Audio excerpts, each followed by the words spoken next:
Rinse cycle confessions. The receipt didn't add up to a night. It added up to a question. Midnight Shine 24/7, 2 deluxe passes, 0138. 2 passes, not one. The bank app said $24. The timestamp said none of your business. The line under it said Blue Tunnel, do not exit vehicle. I stared at it in the kitchen. By noon, Mara was awake and apologizing to Coffee. The campaign's a maze, she said, spoon clinking. Donors, the museum, 4 agencies, and she made a spiral with her finger and sighed. She kissed my cheek and left for a lunch that might become a hostage situation.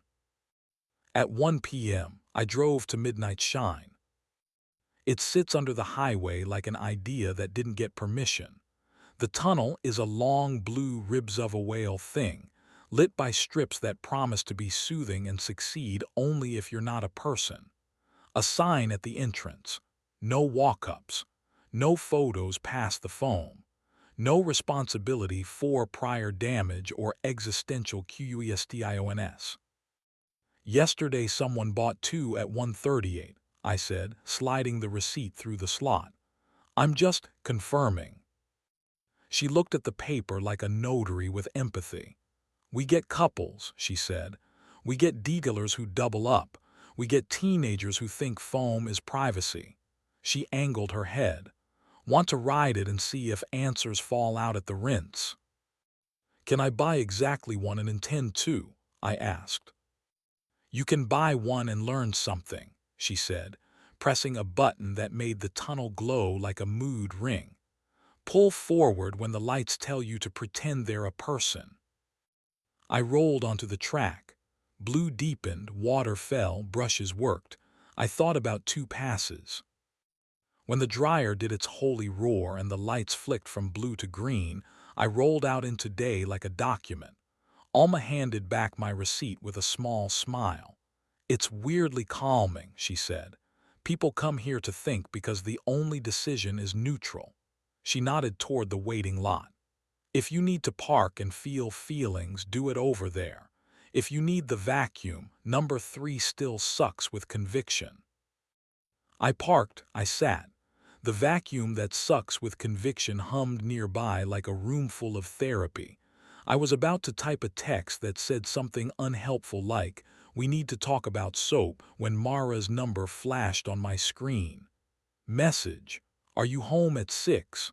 I want to show you something. Heart emoji. At 5:58, she walked in carrying a black plastic pass card on a lanyard like a backstage credential. Midnight Shine, Blue Tunnel, all access. You have an all-access lanyard for a car wash, I said. We are running an activation, she said. The museum wants to sell afterlives as a feeling, not a pamphlet. The donor thinks rooftops. I think tunnels that forgive you for arriving dirty. She lifted the pass.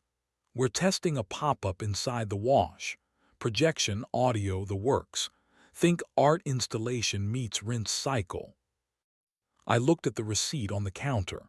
She followed my eyes as she does accurately. 2 passes, she said, as a question I was supposed to answer and I did not yet deserve to. I tried it twice, she said, answering herself. Once with Armin to measure noise, then again to calibrate the projection timing. Nothing happened that we didn't invoice. She stepped closer and her face did that honest thing I married. I should have told you. Yes, I said, because we have a rule that gratitude follows honesty but doesn't replace consequence. And I should have led with a question instead of a story I hated. She held up the lanyard like an invitation. Come ride the tunnel with me, she said. Tonight, talk where we have to listen. At 9 p.m., under the overpass, we pulled into Bay 2 like criminals with coupons. Alma waved us forward with the calm authority. Mara flashed the pass like she'd stolen it and been dared to. I let her drive because control is more honest when you share it. We paid with a barcode that beeped its acceptance, and then the world narrowed again. Blue light, the fine rain that pretends to know you, brushes that took their jobs personally. Mara put the car in neutral. The rollers hauled us deeper. A voice said, "Please close your eyes." "We added that line," she said. "It convinces people to choose." The projection turned on. Patterns slid across the hood. Words appeared on the windshield in white. "Say what you'd say if no one could reply for 30 seconds." We didn't speak. It felt like speaking. The voice returned. "Now say it." Mara said, "I like rooms I can't control." The brushes hissed. The blue deepened. "And I like being looked at by you when I'm not controlling them." "I like the part of you that brings me into rooms," I said, "even when I'm prone to auditing the furniture." Water drummed an answer I had to accept. I saw 2 passes and thought villainy. "I forgot you research like you breathe." "I should have brought you as a co-conspirator," she said. "I left you as an auditor." She glanced at me, then back at the words sliding past, "B, where your feet are." No more original in foam than on coffee mugs, but still here, briefly true. "I want to write rules on the back of soap and stick them to our fridge." A second prompt slid up. "If jealousy arrives, give it a task." The foam flashed rose. The car shivered as the undercarriage jets did their spinal tap dance. "Jealousy can clean the mats," I said. "Jealousy can wrap cords and put away cones," she said, smiling despite everything. "Jealousy can count change." The final rinse came in a sheet. The dryers spooled up with certainty. In the roar, with nothing left to do, I took her hand. A cheap, perfect gesture. She squeezed it.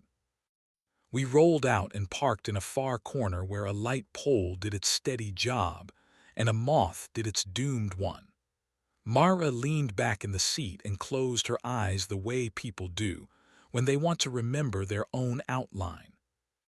"Can we write the rules?" she asked, fishing a marker from the glove box where we keep insurance cards and other talismans. On the back of the hang tag we wrote, "Don't make dirt the headline. Announce rinses before blame." If a room might change one of us, the other gets a lanyard or a map. Jealousy gets a chore, not a mic. Weekly, ride something pointless and say the avoided thing.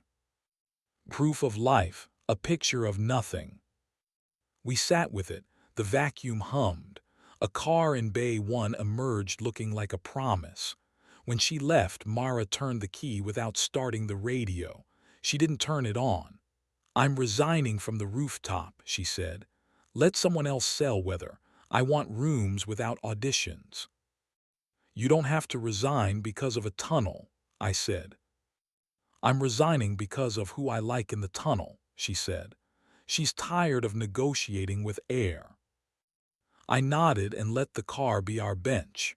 "I want to stop being a receipt detective," I said.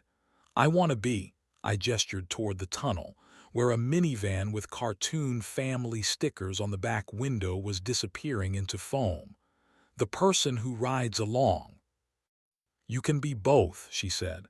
"Detectives are good at seeing. Ride-alongs are good at staying."